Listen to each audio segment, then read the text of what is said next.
Assalamualaikum warahmatullahi wabarakatuh. Selamat siang menjelang sore Bapak Ibu peserta workshop IHT yang diselenggarakan SDN 1 Cimenga. Nama saya Eko Nurmayanti. Saya di sini sudah 3 tahun bertugas. Kebetulan memegang kelas 1 dan alhamdulillah 2 bulan kemarin Bapak Kepala Sekolah mempercayai saya untuk mengikuti program sekolah penggerak, dan di sini saya berdiri untuk memaparkan apa yang saya ketahui, apa yang saya dapatkan dari diklat kemarin. Bapak Ibu, di sini bukan saya pintar, tapi mari kita belajar bersama, karena saya pun sama belum begitu paham apa itu tentang kurikulum merdeka. Apa itu kurikulum? Kurikulum tadi sedikit banyak kurikulum sudah dijelaskan oleh Bapak Widya Prada dan Bapak Kepala Sekolah, gitu ya.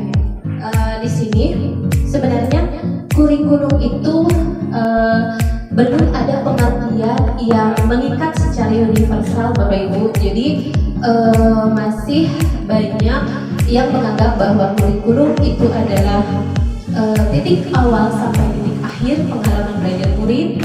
Kemudian ada juga yang menganggap bahwa kurikulum adalah jantung atau isi pendidikan, gitu. Ada juga yang menganggap bahwa kurikulum adalah program pendidikan.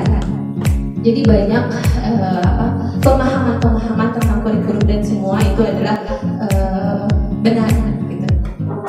Program yang menyediakan pengalaman belajar untuk melihat perilaku murid itu tujuan utamanya, itu Bapak Ibu. Kemudian, mari kita flashback ke belakang tentang perkembangan kurikulum. Kurikulum pertama itu saya baca dimulai dari tahun 1947. Itu dari sesudah merdeka berapa tahun gitu ya. Kemudian berubah lagi sampai ke 1984. Dari 1947 sampai 1984 itu sudah terjadi 5 kali perubahan kurikulum, gitu ya Bapak Ibu. Dan namanya pun ada.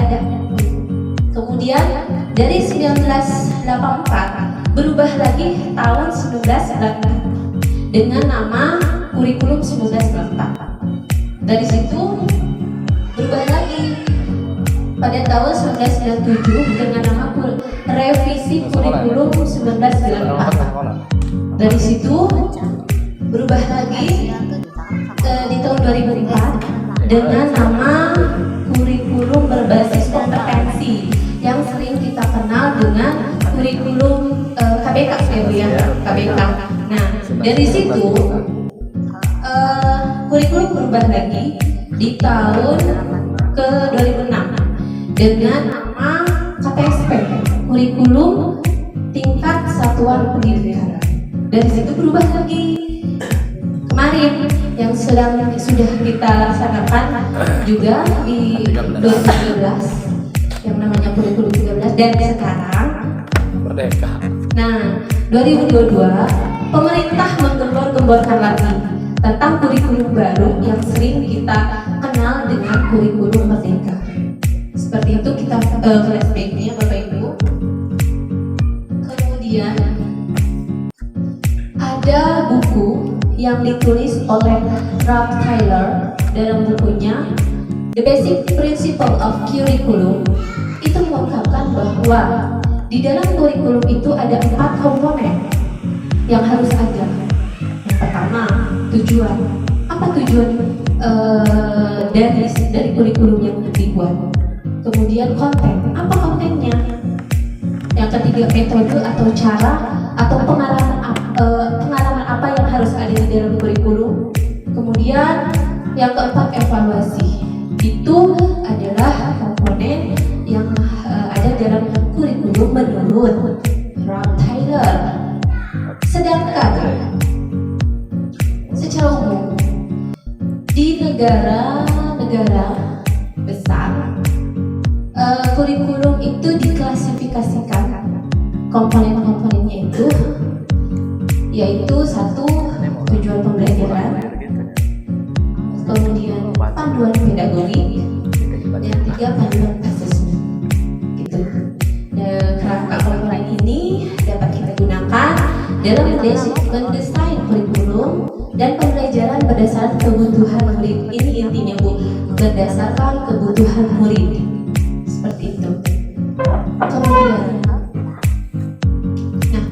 ada dua hal utama yang ada pada kurikulum. Pertama, itu kompetensi. Kompetensi apa yang harus dimiliki oleh murid sebagai proteksi di masa depan. Itu jadi murid harus memiliki kompetensi sesuai dengan zaman. Gitu. Kemudian yang kedua adalah bagaimana cara mewujudkan kompetensi tersebut, dengan metode seperti apa, kontennya harus seperti apa. Seperti itu ya Bapak Ibu. Kemudian, dengan begitu maka murid adalah menjadi acuan atau core dari kurikulum itu sendiri. Jadi intinya kurikulum harus mengacu kepada murid gitu. Intinya itu ya, sangatlah jelas seperti itu ya. Dimana kemerdekaan murid dan belajarlah sebagai jantungnya kurikulum gitu. Lanjut. Di sini ada peran dan fungsi kurikulum. Apa sih peran kurikulum? Peran kurikulum di sini yaitu sebagai pedoman dan acuan kita dalam pembelajaran. Jadi segala sesuatu yang dilakukan di kelas ataupun di lingkungan sekolah itu mengacu kepada kurikulum. Panduan apapun yang kita laksanakan itu melihat kepada kurikulum. Kemudian ada tiga peranan kurikulum yang dapat kita maknai. Pertama, mewariskan nilai dan budaya masyarakat yang relevan dengan masa kini. Kemudian mengembangkan sesuatu yang dibutuhkan saat ini dan masa depan. Kemudian menilai dan memilih sesuatu yang relevan sebagai kontrol sosial. Itu Bu. Sementara fungsi kurikulum bagi guru itu untuk memandu dalam proses belajar murid. Pokoknya mah intinya mah kurikulum ulah dikamanakeun, pokoknya mah eta mah kita benar di sekolah gitu kurikulum itu. Seperti itu. Alasan perubahan kurikulum. Mengapa kurikulum harus berubah? Sesuai saat ini kan, mengapa nih harus berubah lagi di tahun 2022 ini? Mengapa harus kurikulum merdeka? Nah, kenapa? Karena kurikulum ini harus sesuai dengan perkembangan zaman. Sudah tadi saya sebutkan, dari tahun ke tahun ke tahun itu kan kurikulum berubah terus gitu, karena zamannya pun berubah gitu Bapak Ibu. Kurikulum bersifat dinamis dan terus berkembang, dan kita pun harus bisa mengadaptasi kurikulum sesuai dengan karakteristik muridnya gitu, untuk membangun kompetensi yang dimiliki oleh murid. Kemudian perubahan dan perkembangan yang terjadi begitu sangat cepat menuntut kita untuk selalu siap beradaptasi dengan perubahan tersebut dengan meningkatkan beberapa kompetensi tertentu. Sudah jelas ya Pak di sini. Sudah jelas bahwa kita harus terus meningkatkan kompetensi kita untuk mengembangkan kurikulum tersebut. Seperti itu.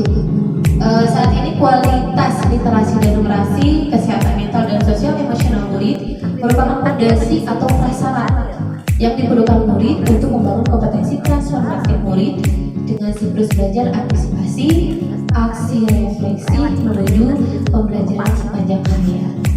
Yang sering ini mengutip pernyataan dari Ki Hajar Dewantara bahwa maksud pendidikan itu adalah menuntun segala kodrat yang ada pada anak-anak agar mereka dapat mencapai keselamatan dan kebahagiaan yang setinggi